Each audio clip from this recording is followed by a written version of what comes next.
ॐ नमो भगवते वासुदेवाय।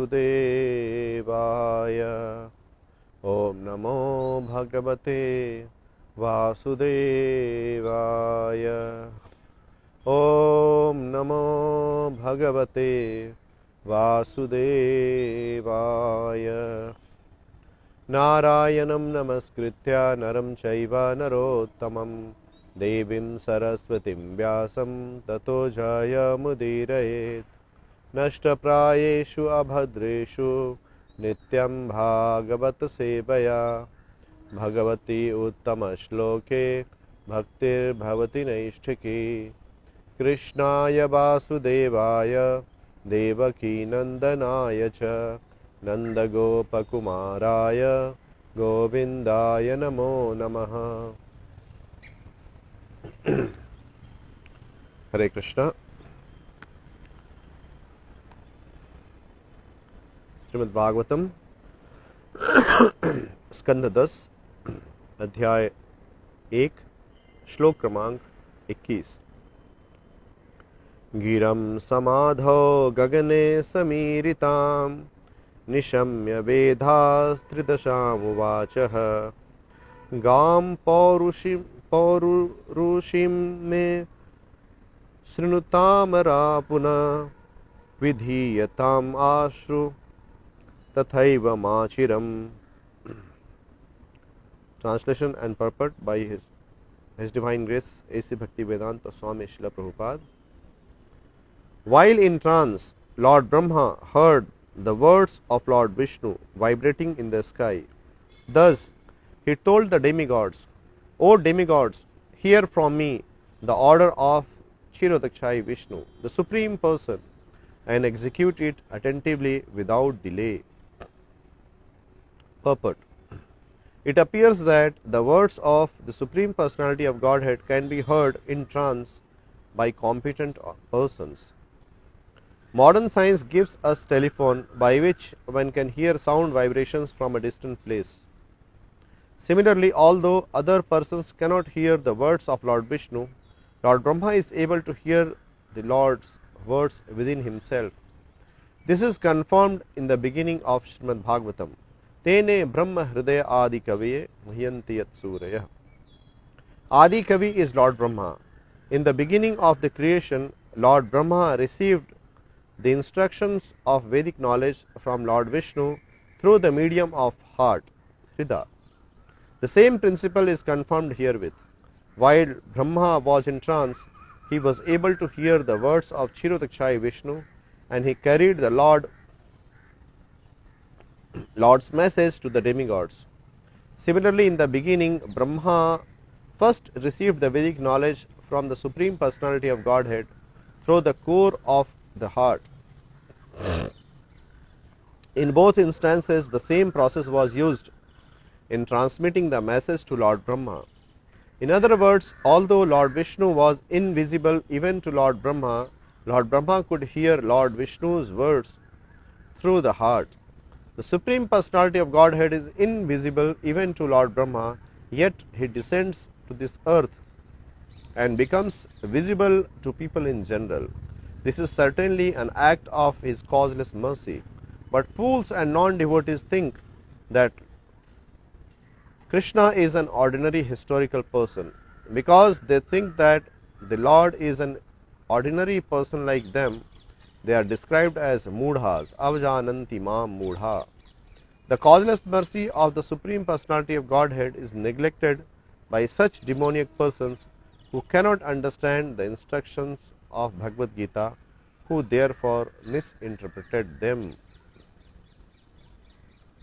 Om Ajnanatimirandhasya Jnananjana Shalakaya Chakshurunmilitam Yena Tasmai Sri Gurave Namaha. Sri Chaitanya Manobhishtam Sthapitam Yena Bhutale Swayam Rupah Kada Mahyam Dadati Swapadantikam. Vandeham Sri Guru Sri Uta Padakamalam Sri Gurun Vaishnavanscha Sri Rupam Sagrajatam Sahagana Raghunathanvitam Tam Sajivam Sadvaitam Savadhutam Parijana Sahitam Krishna Chaitanya Devam Shri Radha Krishna पादान् सहगना Lalita Shri विशाखान्वितांश्च Shri Krishna Chaitanya प्रभो नित्यानंद श्री अद्वैत गदाधार श्रीवासादि गौरभक्तवृंद। हरे कृष्णा कृष्णा कृष्णा हरे हरे, हरे राम राम राम हरे हरे। हरे कृष्णा। गिरं समाधौ गगने समीरितं निशम्य विधास त्रिदशन विवाचः गां पौरुषिं मे शृणुतामराः पुनः vidhiyatam asu tathaiva machiram. While in trance, Lord Brahma heard the words of Lord Vishnu vibrating in the sky. Thus he told the demigods, O demigods, hear from me the order of Kshirodakshai Vishnu, the Supreme Person, and execute it attentively without delay. तो यहाँ हम देखते हैं कि जब ब्रह्मा जी सभी देवी देवताओं को लेकर और पृथ्वी माता को लेकर क्षीरोदक सागर के तट पर गए और वहाँ पर उन्होंने पुरुष युक्त प्रार्थनाओं के द्वारा भगवान श्री क्षीरोदक्षाई विष्णु को प्रसन्न किया। तत्पश्चात ब्रह्मा जी जब समाधि में थे, ट्रांस में थे, तो उस समय उनके हृदय में भगवान ने संदेश दिया, ब्रह्मा जी के हृदय में भगवान ने संदेश दिया। तो भगवान जो है वो ब्रह्मा जी के समक्ष नहीं है, उनके आंखों के समक्ष नहीं है, परंतु उनके हृदय में वो ज्ञान को दे रहे हैं। जैसा कि श्रील प्रभुपाद यहाँ तात्पर्य में बताते हैं कि आज हम आकाश से शब्द को सुन सकते हैं। जैसे कोई व्यक्ति अमेरिका में है, वहाँ से हम कॉल करते हैं और उससे हम बात कर सकते हैं। तो जो भी कि वो व्यक्ति अदृश्य है, प्रत्यक्ष रूप से दिखाई नहीं दे रहा है, परंतु हम उसके वाणी को सुन सकते हैं। तो उसी प्रकार यहाँ ब्रह्मा जी जो हैं उनको भगवान हृदय में ज्ञान दे रहे हैं। तो यह जो परंपरा है ज्ञान देने का परंपरा, यह ब्रह्मा जी को सृष्टि के निर्माण में, जब ब्रह्मा जी का जन्म हुआ था, भगवान गर्भोदक्षाई विष्णु के नाभि से जो कमल के ऊपर ब्रह्मा जी का जन्म हुआ था, और उस समय जब ब्रह्मा जी ने तपस्या किया था, तो तपस्या करने के उपरांत पहले जब ब्रह्मा जी को ये पता नहीं था कि उनके जन्म का हेतु क्या है, क्या कारण है, तो उस समय भगवान ने उनको एक शब्द कहा था, तप, और उसको सुनकर वो भी उनके ब्रह्मा जी के हृदय में कहा था, और ब्रह्मा जी के हृदय में उन भगवान के उन दिव्य शब्दों को सुनकर ब्रह्मा जी ने बहुत घोर तपस्या की, और उसके बाद भगवान ने उनके हृदय में ज्ञान दिया। तेने ब्रह्म हृदय आदि कविये, जो श्रीमद् भागवतम का पहला श्लोक है, जन्मादि यस्य यत्र सार्थेषु अभिज्ञ स्वराट, तेने ब्रह्म हृदय आदि कविये मुह्यन्ति यत् सूरयः, तेजो वारी मृदाम यथा विनिमयो यत्र त्रिसंगो मृषा, धाम्ना स्वयं न सदा निरस्तकुहकम सत्यम परम धीमहि। तो तेने ब्रह्म हृदय आदि कविये, आदि कवि ब्रह्मा जो है इस सृष्टि के पहले जीव हैं। सबसे पहले भगवान ने ब्रह्मा जी को प्रकट किया, इसलिए ब्रह्मा जी को स्वयंभू भी कहा जाता है, क्योंकि ब्रह्मा जी को जो है वो भगवान से सीधा जन्म मिला, और उसके बाद ब्रह्मा जी को ज्ञान मिला, तेने ब्रह्म हृदय आदि कवि। तो यह जो है परंपरा है कि भगवान जो है उस ज्ञान को हृदय में देते हैं। ब्रह्मा जी को भगवान ने ज्ञान हृदय में दिया, तेने ब्रह्म हृदय आदि कवि। तो सृष्टि के निर्माण के समय में, सृष्टि के आरंभ में जब ब्रह्मा जी का जन्म हुआ, भगवान ने उनको जन्म दिया, तो उस समय ब्रह्मा जी को भगवान ने ज्ञान भी प्रदान किया। और वैसे ही यहाँ पर देवतागण जब पृथ्वी माता को लेकर क्षीरोदक सागर के तट पर गए हैं, और वहाँ पर जब भी सभी देवी देवता, इंद्र, चंद्र, वायु, शिव जी, ब्रह्मा जी, ये सभी वहाँ पर तट पर क्षीरोदक सागर के तट पर जब पुरुष सुक्त प्रार्थना द्वारा भगवान को संतुष्ट कर रहे हैं, भगवान को आह्वान कर रहे हैं उनकी कृपा का, तो भगवान ने ब्रह्मा जी के हृदय में ज्ञान को, संदेश को पुनः दिया, जहां पर जबकि ब्रह्मा जी ध्यान में मग्न थे, ध्यान में बैठे थे, समाधि में बैठे थे। तो यह जो है यह परंपरा है कि भगवान जो है जीव को हृदय में ज्ञान देते हैं। भगवान को चैत्य गुरु कहा गया है। भगवान हमारे अंतःकरण में, हमारे हृदय में स्थित होकर वो चैत्य गुरु हैं और जीव को मार्गदर्शन देते हैं, जीव को दिशा निर्देश देते हैं कि कैसे वह अपने जीवन को सफल कर सकता है, किस प्रकार वह अपने जीवन को सन्मार्ग में लेकर जा सकता है, भक्ति के मार्ग में लेकर जा सकता है और अपने जीवन के सर्वोच्च सिद्धि को बद्ध जीव जो है वो प्राप्त कर सकता है। तो भगवान भगवद गीता में कहते हैं, ईश्वर सर्वभूतानां हृदय से अर्जुना तिष्ठति भ्रामयन् सर्वभूतानि यंत्र रूढ़ानि मायया। तो कृष्ण जो है यहाँ ब्रह्मा जी को ज्ञान दे रहे हैं और उसी प्रकार से कृष्ण जो है वो सभी जीवों के हृदय में विद्यमान है। तेने ब्रह्म हृदय आदि कवये मुह्यन्ति यत् सूरयः। तो ब्रह्मा जी जो है वो सभी के भगवान जो है वो सिर्फ ब्रह्मा जी नहीं परंतु सभी जीवों के हृदय में वो विद्यमान है और वो सभी जीवों को ज्ञान देते हैं चैत्य गुरु के द्वारा। तो भगवान जो है वो स्वयं आदि गुरु भी हैं। पितामह जगतो माता धाता पितामह वैद्यम पवित्रम ओमकारम ऋगसाम यजुरेव च। तो भगवान जो है माता है, पिता है, पितामह है। भगवान जो है वो सभी जीवों के गुरु हैं और इस प्रकार भगवान जो है विभिन्न प्रकारों से ज्ञान जीव को प्रदान करते हैं। जैसे भगवान हमारे हृदय में, हमारे अंतःकरण में जो है वहाँ से हमें ज्ञान देते हैं। भगवान जो है बाहर से हमें पथ प्रदर्शक गुरु, शिक्षा गुरु के द्वारा हमें ज्ञान देते हैं। भगवान जो है पूर्ववर्ती आचार्यों के द्वारा हमें ज्ञान देते हैं। कृष्ण जो है उनकी वाणी जो है श्रीमद् भागवतम और भगवद गीता के द्वारा भी हमें ज्ञान दे रहे हैं। इस प्रकार भगवान ने ऐसी व्यवस्था की है जिससे कि जीव उनके ज्ञान को समझकर और उनके ज्ञान का अनुशीलन करके अपने जीवन में उसे उतार कर वो भगवान को प्राप्त कर सकता है, भगवान के परम धाम को प्राप्त कर सकता है, जो कि मनुष्य जीवन का परम लक्ष्य है।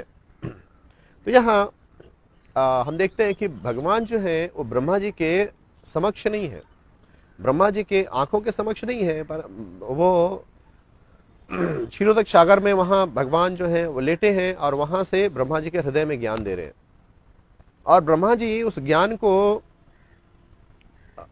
ब्रह्मा जी भगवान के संदेश को सुन रहे हैं और सुनकर वो समझ गए कि ये भगवान का संदेश है और उन्होंने फिर उस संदेश को देवताओं को बताया और भगवान का क्या संदेश था वो आगे के श्लोकों में आएगा। परंतु यहाँ हम देखते हैं कि जो लोग हैं वो ऐसा साधारणतः लोग पूछते हैं कि भगवान कहाँ है, मुझे भगवान दिखाओ। तो लोग ऐसा इस प्रकार से रीजन करते हैं कि भगवान वगैरह कुछ नहीं, क्योंकि भगवान हमारे समक्ष दिखाई नहीं पड़ते हैं। तो क्या जीवों में ऐसी योग्यता है कि वो भगवान को देख सके? यहाँ पर हम देखते हैं कि ब्रह्मा जी जो है वो पुरुषस्थ प्रार्थना कर रहे हैं, ध्यान में बैठे हैं और जब भगवान ने उनके हृदय में संदेश दिया तो वो समझ गए कि हाँ ये कृष्ण का संदेश है, ये क्षीरोदक्षाई विष्णु के द्वारा दिया हुआ संदेश है और वो देवताओं को बता रहे हैं। उन्हें कोई शंका नहीं है इसके ऊपर कि ये भगवान तो सामने नहीं है, कि भगवान कैसे जाने कि भगवान का संदेश है, क्योंकि ब्रह्मा जी भगवान के शुद्ध भक्त हैं और शुद्ध भक्त होने के कारण चूंकि वो भगवान को समर्पित हैं इसलिए वो कृष्ण के संदेश को अपने हृदय में समझ पा रहे हैं। कृष्ण के हृदय में कृष्ण जो उनके हृदय में जो ज्ञान अपना संदेश दे रहे हैं उसको ब्रह्मा जी जान सक रहे हैं। उसी प्रकार से यदि कोई व्यक्ति, कोई भक्त जो है वह भगवान के प्रति समर्पित है तो उसके समर्पण के अनुसार भगवान उसको हृदय में ज्ञान देते हैं और वो भक्त जो है वह समझ लेता है, वह जान जाता है कि यह जो संदेश है यह कृष्ण का संदेश है, यह भगवान का संदेश है। तो यह जो है भगवान और भक्त के बीच का अंतरंग संबंध है। इसे भक्ति द्वारा ही समझा जा सकता है, बिना भक्ति किए इस संदेश को नहीं समझा जा सकता है। क्योंकि जो भी कि भगवान जो है वो हमारे समक्ष नहीं है, हमारे आंखों के समक्ष नहीं हो सकते हैं, परंतु जो भक्त जिसको भगवान के साथ संबंध है, जो जो भगवान से प्रेम करता है, तो वह जो है वह प्रेम की भाषा को वो समझ सकता है। जैसे जब हम किसी को प्रेम करते हैं तो क्या होता है कि उस प्रेम की भाषा को व्यक्ति समझ जाता है। जैसे कभी कभी क्या होता है कि हम साधारण डीलिंग में भी हम समझते हैं कि जैसे कभी कभी कोई पुत्र जो होता है वो अपनी माता से कभी दूर होता है, पढ़ाई के लिए किसी कार्य के लिए जाता है, और कभी जैसे साधारण भाषा में कहा जाता है किसी को हिचकी आती है या आता है तो कहते हैं कि कोई तुम्हें याद कर रहा है, तो ऐसा कहा जाता है, तो वो पुत्र समझता हाँ मेरी माता मुझे याद कर रही है, मेरी माता मुझे स्मरण कर रही है। तो जहाँ प्रेम का संबंध होता है वहां पर प्रेम के कारण जो भी कि कोई दो साधारण जीव हैं वो आमने सामने भी नहीं है, एक दूसरे से फिजिकली जो है वो बहुत दूर है, परंतु प्रेम की भाषा जो है वो उसे समझा जा सकता है। उसी प्रकार से जो भक्त होता है वह भगवान की आदेश को, भगवान की भाषा को वो समझता है, वो भगवान के संदेश को समझता है। और इस प्रकार एक जो भगवान का शुद्ध भक्त होता है वो अपने हृदय में जो भी भगवान उसे ज्ञान दे रहे हैं, दिशा निर्देश दे रहे हैं, उसका मार्गदर्शन कर रहे हैं, वह भगवान के मार्गदर्शन को ठीक प्रकार से समझता है और वो वस्तुतः जानता है कि यह जो निर्देश है यह कृष्ण का है, यह कृष्ण जो है वो मुझे गाइड कर रहे हैं। इस प्रकार से वह अपने जीवन को चलाता है और अपने जीवन के सर्वोच्च सिद्धि को वो प्राप्त करता है। इसके लिए प्रेम का होना आवश्यक है। जैसे हम जर्नी होम पुस्तक में पढ़ते हैं कि जब राधानाथ स्वामी महाराज उस समय जो है 10वीं का परीक्षा दिए थे और उसके बाद फिर वो यूरोप में गए थे अपने मित्र गैरी के साथ, और वहाँ पर क्रेट आइलैंड जो है वहाँ पर एक गुफा में वो बैठे थे और वो भगवान को ढूंढ रहे थे। उन्हें ये पता नहीं था कि भगवान कौन है, कृष्ण कौन है, और वो उनका जन्म जो है एक ऐसे देश में हुआ था जहाँ पर भगवान को की व्याख्या नहीं कोई करता है, भगवान की व्याख्या किसी को पता नहीं है, या कोई ऐसा प्रामाणिक गुरु नहीं है जो भगवान की व्याख्या को करे। और रिचर्ड स्लेविन जो है वो अभी छोटे एक नवयुवक हैं, 16 वर्ष के नवयुवक हैं, और उस समय उनके अंदर भगवान को, सत्य को जानने की जो इच्छा है उनके हृदय में बहुत ही प्रबल है। और वो अपने मित्र गैरी के साथ वहां जाते हैं यूरोप में, और यूरोप में जाने के उपरांत वहां पर जो है, और उनके एक और मित्र होते हैं और उनका जो पैसा है वो चोरी हो जाता है। बाद में गैरी और रिचर्ड स्लेविन जो है वो क्रेटे आइलैंड में जाते हैं, वहाँ द्वीप में, और वहाँ पर एक पहाड़ पर्वत है, पर्वत की गुफा में वो बैठते हैं और सामने जो है मेडिटेरेनियन सी जो है, भूमध्य सागर जो है वो दिखाई पड़ता है, और सागर को देखकर वो वहाँ पर ध्यान करते हैं। उनको पता नहीं है कि भगवान कौन है, इसलिए वो ध्यान करते हैं। जब वो ध्यान करते हैं तो भगवान जो है उनके हृदय में, रिचर्ड स्लेविन के हृदय में बोलते हैं कि आप भारत जाओ और आपको मैं वहाँ पर मिलूंगा, आप भारत में जाओ। तो आप भारत में जाओ और आप अपने इच्छा को, अपने हृदय की जो आपके मन में इच्छा है उसको उसकी पूर्ति होगी भारत में। और उसी प्रकार से गैरी को भगवान कहते हैं हृदय में कि आप इजराइल जाओ। तो जब संध्या के समय में दोनों मित्र जो हैं वो मिलते हैं, और उस समय जो रिचर्ड स्लेविन है, राधानाथ स्वामी महाराज, वो गैरी को कहते हैं कि मेरे हृदय में आज भगवान ने संदेश दिया है, और मैं जानता हूं कि वह संदेश जो है वो भगवान का है, और मैं उस संदेश को कार्यरत करने के लिए, उसको अपने जीवन में उतारने के लिए तैयार हूं। और जब गैरी वो पूछते हैं कि क्या संदेश दिया भगवान ने, तो वो रिचर्ड स्लेविन कहते हैं कि मुझे संदेश मिला है कि मैं भारत में जाऊं। तो उसको सुनकर गैरी जो है उनका मुख जो है एकदम जॉ ड्रॉप हो जाता है, वो खुला खुला रह जाता है। वो सोचते हैं ओ, भगवान ने मुझे तो संदेश दिया है इजराइल जाने के लिए, और मेरे मित्र को संदेश दिया है भारत जाने के लिए, हम तो बिछड़ जाएंगे। और वस्तुतः इन दोनों में इतना प्रेम है और इनका कोई परिवार, जो परिवार से बहुत दूर, इनका जन्म अमेरिका के शिकागो शहर में हुआ है और वहाँ से ये भगवान को ढूंढने के लिए यहाँ पर यूरोप में आए हैं। और यूरोप में आने के बाद अब भगवान ने संदेश दिया दोनों को अलग अलग दिशा में जाने के लिए। लेकिन जो राधानाथ स्वामी महाराज, वो बचपन से वो इतने शुद्ध है, उनकी चित्त जो है इतना शुद्ध है कि भगवान के जो ज्ञान है उसको सुनकर वो समझ ले रहे हैं, वो समझ पा रहे हैं एक ऐसी अवस्था में, एक नव युवक की अवस्था में। और उस ज्ञान को सुनकर वो समझ रहे हैं कि हाँ, ये कृष्ण का संदेश, ये भगवान का संदेश है, ये गॉड की कॉलिंग है, this is a calling from God.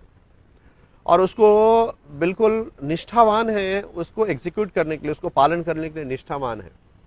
और वहाँ पर वो दोनों रात को वहाँ सोते हैं और गौरी कहते हैं कि मुझे भी भगवान ने कॉलिंग किया है, बताया है और मुझे इजराइल जाने के लिए कहा है। अब दोनों जो हैं, उन दोनों की आंखों में आंसू आ जाते हैं, क्योंकि अब दोनों को भगवान कह रहे हैं एक दूसरे से बिछड़ने के लिए, अलग होने के लिए। और जब सुबह होती है, सुबह के समय में जो है गैरी और रिचर्ड स्लेविन, राधानाथ स्वामी महाराज दोनों एक दूसरे को आलिंगन करते हैं।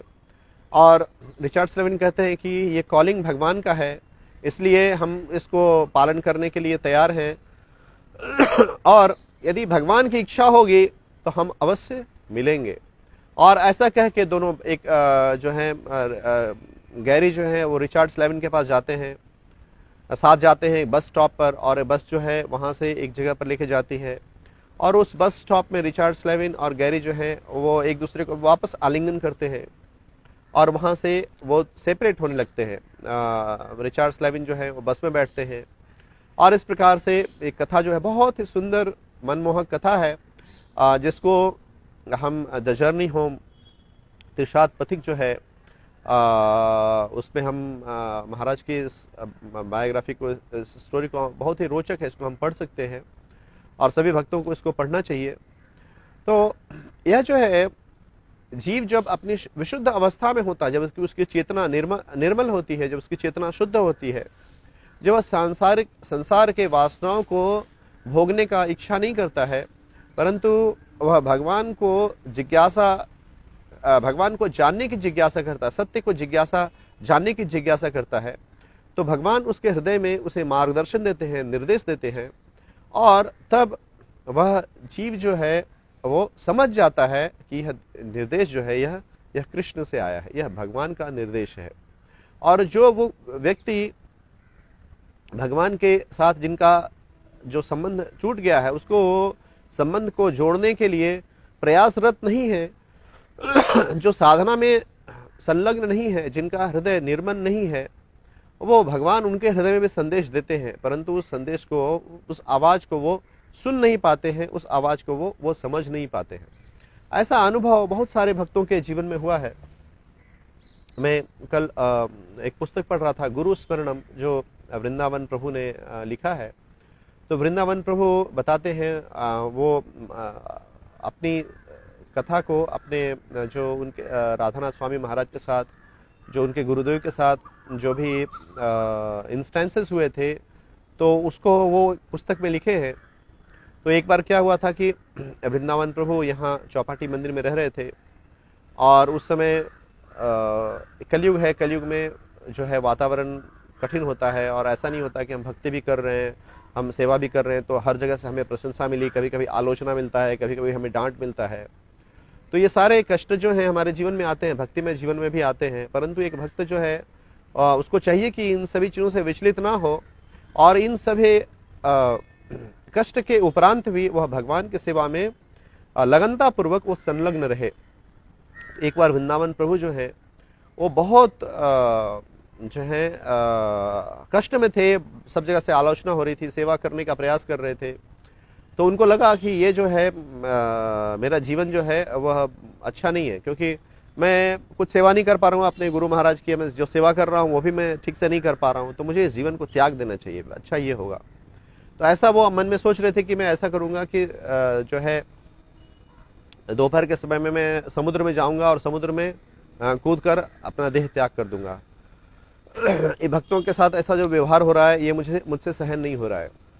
तो ऐसा निश्चय करके जब वो निश्चय कर रहे होते हैं, उस समय राधानाथ स्वामी महाराज आते हैं और उनके कंधे में अपना हाथ रखते हैं, और अपना हाथ रखते हैं तो वो देखते हैं कि पीछे मुड़कर देखते हैं, वृंदावन प्रभु देखते हैं वो महाराज हैं, और जैसे ही महाराज को देखते हैं, महाराज कहते हैं कि आई नीड यू, मुझे तुम्हारी आवश्यकता है। तो वो महाराज को तभी दंडवत करते हैं, और वो सोचने लगते हैं कैसे गुरु महाराज को पता है कि मैं जो है आत्महत्या करने की सोच रहा था, उसकी योजना कर रहा था, और महाराज को कैसे पता है। तो ये जो है ये महाराज को कैसे पता है।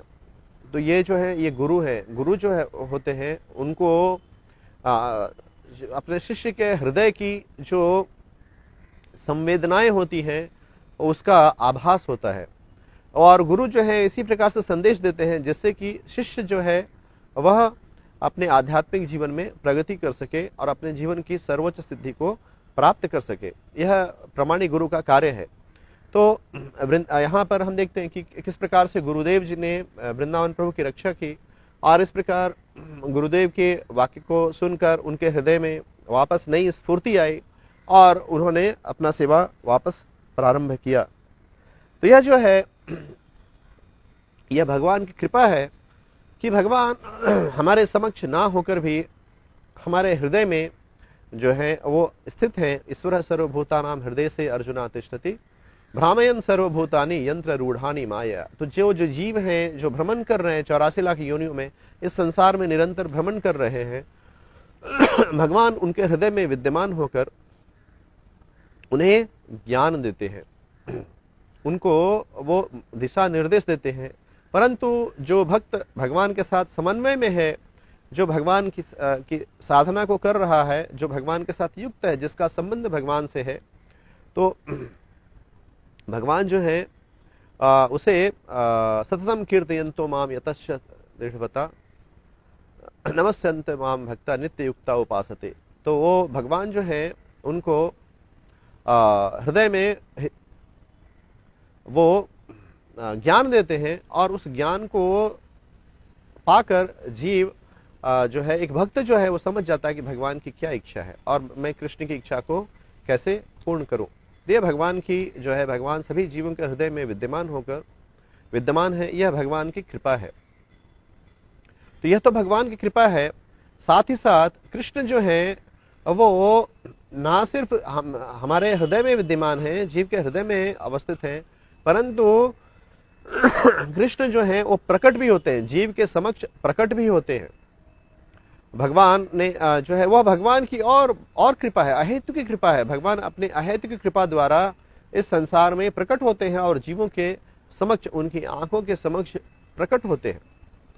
तो जैसा कि जो भक्त भगवान से युक्त है वह भगवान के संदेश को हृदय में समझ जाता है, उसी प्रकार से जब भगवान इस धरा में स्वयं प्रकट होते हैं, अपनी सुंदर सुमधुर लीलाओं को जब प्रकट करते हैं, जो भगवान का भक्त है वह भगवान के अवस्था को, भगवान के दिव्य अवस्था को समझता है, और इस प्रकार भगवान की सेवा में संलग्न रहता है, उनके चरण कमलों की सेवा करता है, उनके चरण कमलों की आराधना करता है, और अपना सर्वस्व भगवान को न्यौछावर करता है, अपना सर्वस्व भगवान को समर्पित करता है। अब वह जो है कर्मणा मनसा वाचा भगवान को वो समर्पित होता है। ये भक्त का लक्षण है। परंतु दुर्भाग्यवश भगवान को जब भगवान प्रकट होते हैं तो साक्षात प्रकट होने के उपरांत भी जो भगवान के भक्त नहीं हैं वो कृष्ण को समझ नहीं पाते हैं। अवजानन्ति माम मूढ़ा मानुसम तनुमाश्रितम परम भावम जानन्तो ममा भयम अनुत्तमम। तो परम भाव जानन्तो मम भूत महेश्वरम। तो जो भगवान है उनकी अवस्था को जो अभक्त हैं, अवजानन्ति माम मूढ़ा, जो अभक्त हैं, जो भगवान की भक्ति नहीं कर रहे, वो भगवान को जब भगवान प्रकट होते हैं वो नहीं समझ पाते हैं। अवजानन्ति माम मूढ़ा बानुसम तानुमाश्रितम। और भगवान जब प्रकट होते हैं तो वो कृष्ण की अवस्था को नहीं समझ पाते हैं और सोचते हैं कृष्ण जो है हमारे समान ही एक साधारण मनुष्य है। भगवान के दिव्य स्वभाव को नहीं समझ पाते हैं, कि भगवान किस प्रकार से समस्त जगत के मालिक हैं, समस्त जगत के स्वामी हैं। भगवान जो है वो समस्त जीवों के स्वामी हैं और भगवान जो है दिव्य हैं। भगवान की दिव्य अवस्था को वो नहीं समझ पाते हैं और उनके अज्ञान का यह कारण है क्योंकि वो जो है भगवान की भक्ति में रत नहीं है। भगवान कहते हैं कि नाहम प्रकाश सर्वस्य योग माया समावृतः मूढ़ोयम नाम जानाति मामेभ्यः परमव्ययम्। तो भगवान जब प्रकट होते हैं तो जो अभक्त हैं वो उनको नहीं समझ पाते हैं और भगवान उनको नाहम प्रकाश सर्वस्य, उनके लिए भगवान अपनी योग माया शक्ति से आच्छिद्र रहते हैं, वो आवरित रहते हैं। जब भगवान अपने आप को आवरित कर लेते हैं उनके आंखों से तो वो भगवान को समझ नहीं पाते हैं और जब देखते हैं तो भगवान को वो एक साधारण मनुष्य के रूप में समझते हैं। जैसे जब भगवान साक्षात द्वापर में प्रकट थे तो वहां पर जो भगवान के विशुद्ध भक्त थे वही भगवान के दिव्य अवस्थाओं को जानते थे और जो भगवान के भक्त नहीं थे, जो भगवान को समर्पित नहीं थे, वो भगवान के दिव्य अवस्था को नहीं समझ पाते थे।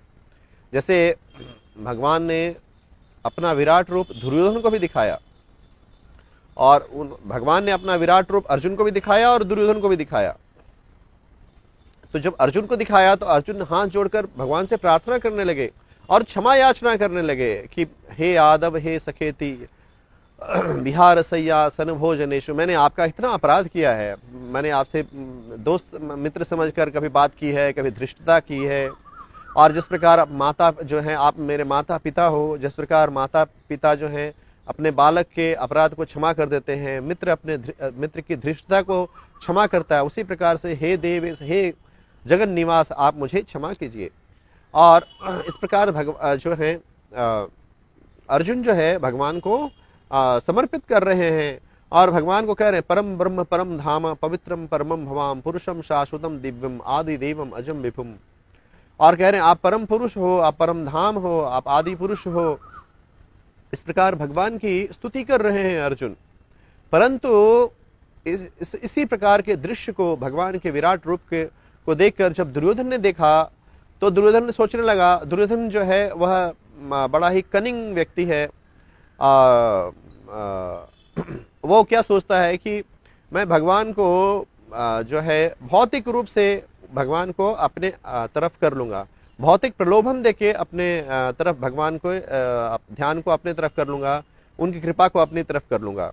और इसलिए भगवान को क्या करता है कि जब भगवान आते हैं तो बहुत सुंदर रहने के लिए व्यवस्था करता है, 56 भोग भगवान के लिए बनाता है। परंतु भगवान उसके कोई भी उपहार को स्वीकार नहीं करते हैं। वो कहते हैं मैं तो पांडवों का संदेश वाहक हूँ और जो है मुझे आपसे कोई मित्रता नहीं है और आपको मुझसे कोई मित्रता नहीं है, आपको मुझसे कोई प्रेम नहीं है और इसलिए मैं ना भूखा हूं ना आपको मुझसे प्रेम है, तो मैं क्यों आपके उपहार को स्वीकार करूंगा। और उसे छोड़कर भगवान जो है वो विदुर के यहाँ पर चले जाते हैं और जो विदुर की जो पत्नी है विदुरानी जो है वो भगवान के अनन्य भक्त हैं और कृष्ण को अपने घर में देखकर वो इतनी उनके हृदय में इतना उल्लास होता है, वो इतने भगवान को देखकर इतनी प्रसन्न हो जाती है, उनको समझ में नहीं आता भगवान को कहाँ बिठाऊं, कहाँ पर क्या करूं। उनका हृदय जो है वो भगवान के अपने घर में चरण कमल को देखकर वो इतना उल्लास से भर जाता है। और बाद में जो है जब भगवान श्री कृष्ण यह संदेश देते हैं पांडवों का कि दोनों में मैत्री हो जाए और युद्ध ना हो, तो उस समय जो दुर्योधन है वो भगवान को बंदी बनाने का प्रयास करता है और जब बंदी बनाने का प्रयास करता है तो भगवान उसको अपना विराट रूप दिखाते हैं और दुर्योधन सोचता है कि ये जो कृष्ण है ये तो जादूगर है, ये तो कोई जादूगर है, मनुष्य जो है माधव जो है वो एक जादूगर है, जादू कर रहा है, ये तो जादू तो मुझे भी आता है। और इस प्रकार से भगवान की दिव्य अवस्था को दुर्योधन नहीं समझ पा रहा है क्योंकि वह भगवान से उसे प्रेम नहीं है, वो भगवान की सेवा में रत नहीं है, उनके चरण कमलों के प्रति, भगवान श्री कृष्ण के चरण कमलों के प्रति उसे आसक्ति नहीं है। तो यदि किसी व्यक्ति को भगवान की कृपा थोड़ा भी प्राप्त हो तो वह भगवान की अवस्था को वो तुरंत समझ सकता है। और यदि भगवान की कृपा प्राप्त न हो, भगवान की सेवा नहीं कर रहा हो, तो वह भगवान की दिव्य अवस्था को वो कभी भी नहीं समझ पाता है। ब्रह्मा जी कहते हैं श्रीमद् भागवतम में, अथापि ते देव पदाम्बुजा द्वय प्रसाद लेशानुगृहीत एव हि जानाति तत्वं भगवन् महिम्नो न चान्य एकोपि चिरन् विचिन्वन्। तो अथापि ते देव पदाम्बुज द्वय प्रसाद लेशानुगृहीत एव हि जानाति तत्वं भगवन् महिम्नो। तो ब्रह्मा जी कृष्ण को प्रार्थना करते हुए कह रहे हैं कि अथापि ते देव पदाम्बुजा द्वया प्रसाद लेशानुगृहीत एव हि, यदि किसी को भगवान की कृपा का एक ड्रॉप भी स्पर्श हो गया है तो वह भगवान की अवस्था को समझ पाता है। जानाति तत्वम भगवन महिम्नो, वह भगवान के दिव्य अवस्था को वह समझ पाता है।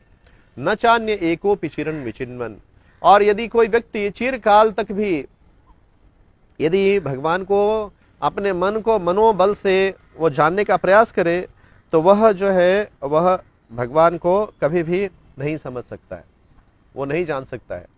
तो जिस व्यक्ति को भगवान की कृपा मिल गई है, जो भगवान की कृपा के एक लेश मात्र भी कृपा मिली है, एक बूंद भी मिला है, उसका स्पर्श हुआ है, तो वो जो है वो भगवान की कृपा को वो समझ पाता है। और यदि जो भगवान का भक्त नहीं है, भगवान साक्षात भी उसके सामने प्रकट होते हैं, क्योंकि भगवान से प्रेम नहीं है, उसे भगवान की कृपा उसे प्राप्त नहीं हुई है, इसलिए वह भगवान की अवस्था को नहीं समझ पाता है। और ऐसा हम देखते हैं कि जब भगवान द्वापर में जब साक्षात प्रकट थे तो उस समय भी जो उनके सिर्फ जो अनन्य भक्त थे वो भगवान की अवस्था को जानते थे, और जो अभक्त थे वह भगवान को नहीं समझ पाते थे, अपने समक्ष देखकर भी भगवान को वो देख नहीं पाते थे। इसलिए ब्रह्मा जी प्रार्थना करते हैं कि प्रेमांजन छुरित भक्ति विलोचनेन संतः सदैव हृदयेषु विलोकयन्ति यम श्याम सुंदरम अचिंत्य गुणस्वरूपम गोविंदमादि पुरुषम तमहम भजामि। जिन व्यक्तियों के आंखें जो हैं वह प्रेम के अंजन से युक्त हैं, वह संतः सदैव हृदयेषु विलोकयन्ति, वो अपने हृदय में भगवान को देख सकते हैं, समझ सकते हैं, भगवान की इच्छा को समझ सकते हैं। और भगवान जो है वो यहाँ पर ब्रह्मा जी को हृदय में ज्ञान दे रहे हैं, अपना संदेश दे रहे हैं। उस संदेश को ब्रह्मा जी दूसरे जो वहाँ उपस्थित देवी देवतागण हैं उनको सुना रहे हैं। और भगवान जो है किस प्रकार से उनका प्राकट्य जीवों के लिए उनकी अहेतुकी कृपा का एक स्वरूप है कि भगवान स्वयं जीवों के उद्धार हेतु वो प्रकट होते हैं। उसी प्रकार कलयुग में भगवान जो है वो अपने नाम के स्वरूप में, नाम के रूप में प्रकट हुए हैं, और भक्त जो हैं वो जान पाते हैं, समझ पाते हैं। जब भगवान का पवित्र नाम का जप करते हैं तो वो उन्हें इस बात की अनुभूति होती है कि किस प्रकार से कृष्ण नाम और कृष्ण जो है वो एक ही है। कृष्ण जो है अपने जो है नाम में अवस्थित हैं, और नाम रूप जो है कली काले नाम रूप कृष्ण अवतार, कृष्ण का अवतार